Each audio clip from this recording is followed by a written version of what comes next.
Okay, welcome to this video about solving equations which contain absolute values. We should probably start by defining what an absolute value is.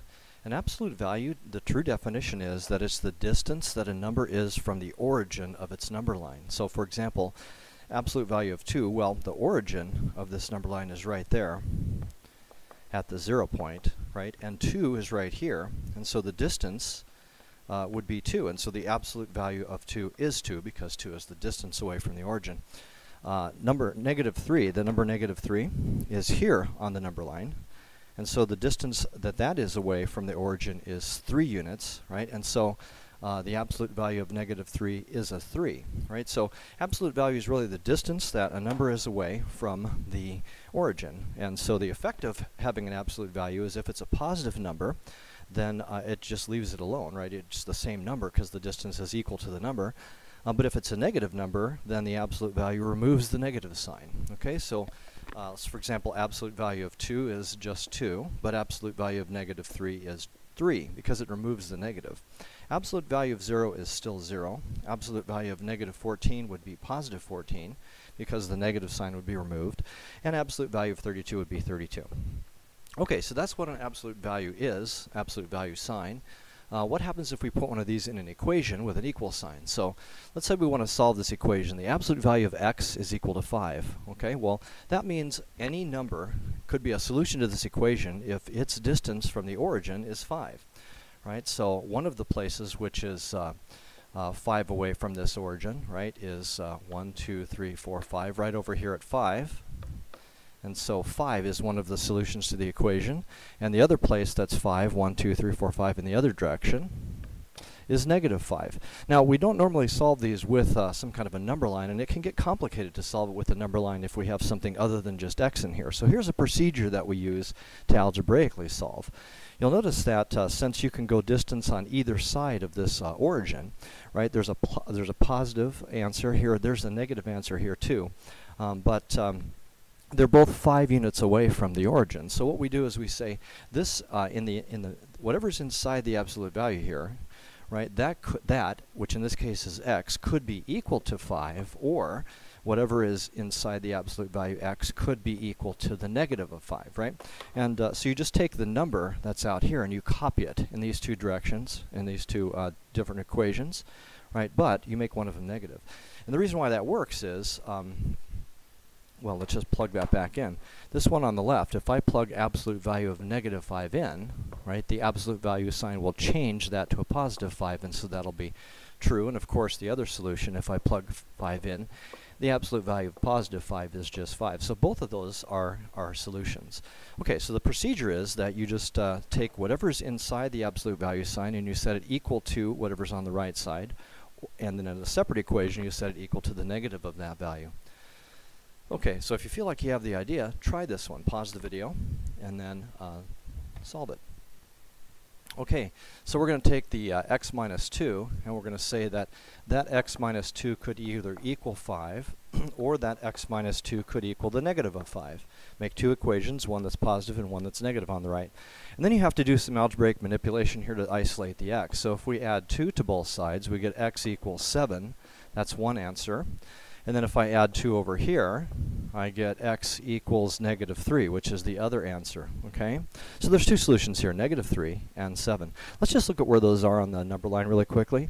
-3 is right here, and 7 is right here. And if you look, they're both 5 units away, but they're not 5 units away from 0 anymore. They're 1, 2, 3, 4, 5, 5 units away from 2, and 1, 2, 3, 4, 5 units away from 2, right? So so they're still a distance of 5 away, but they're a distance of 5 away from an origin that's been shifted. So this isn't the subject of this video, but if you notice, x minus 2, subtracting 2 from this x that was inside here, it had the effect of shifting the origin of the whole thing to the right too, right?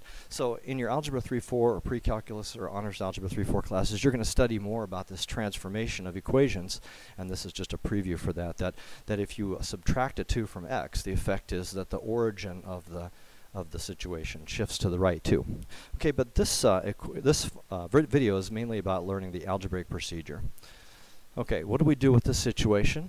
We just take whatever's inside, set it equal to 6 or equal to negative 6. Try that. Pause it and then come back. Okay, so all of that, right, it's either equal to 6 or whatever's inside is equal to negative 6. Okay, so let's see. We're going to just do our normal Algebra 1 kind of solving here. And then x could be 2/3. X certainly could be a fraction. That could be an answer. Let's see, and then we subtract as 4 over here, and we get 3x equals negative 10, and when you divide both sides by 3, x is negative 10/3. So in this case, two solutions, and they're both happen to be fractions, which is fine.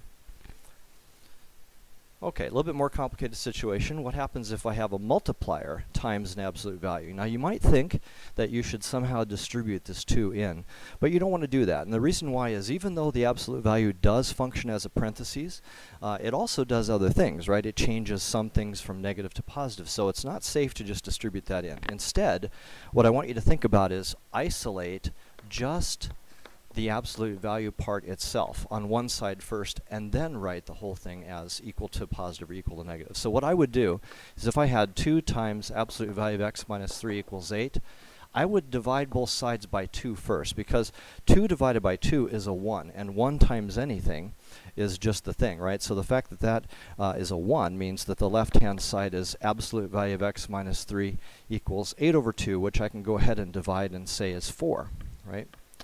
Okay, now I've got an absolute value that's isolated, so I can write it that the inside's equal to 4, or the inside of the absolute value is equal to negative 4, and then I could continue to solve here.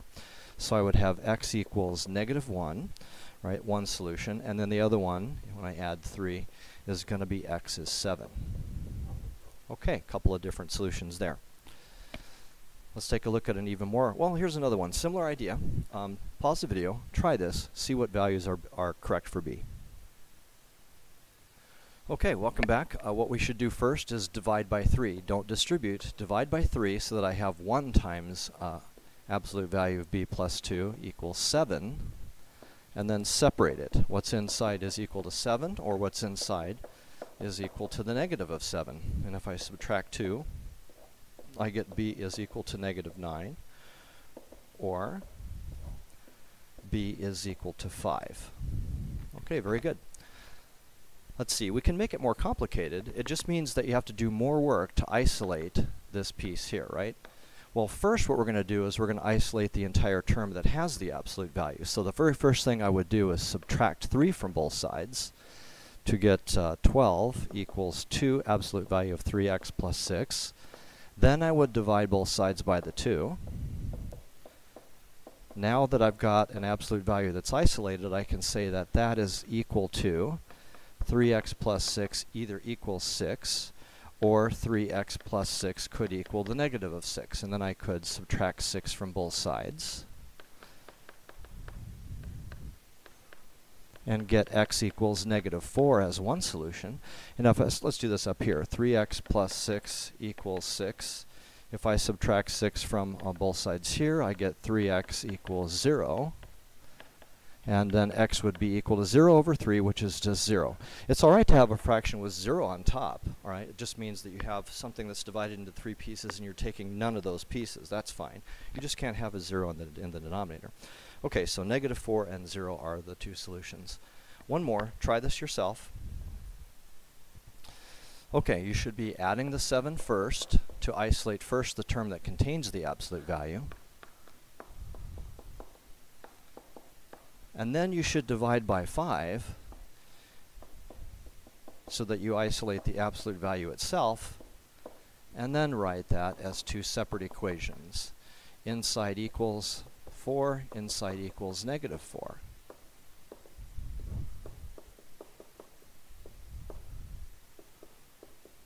So x would be negative 5.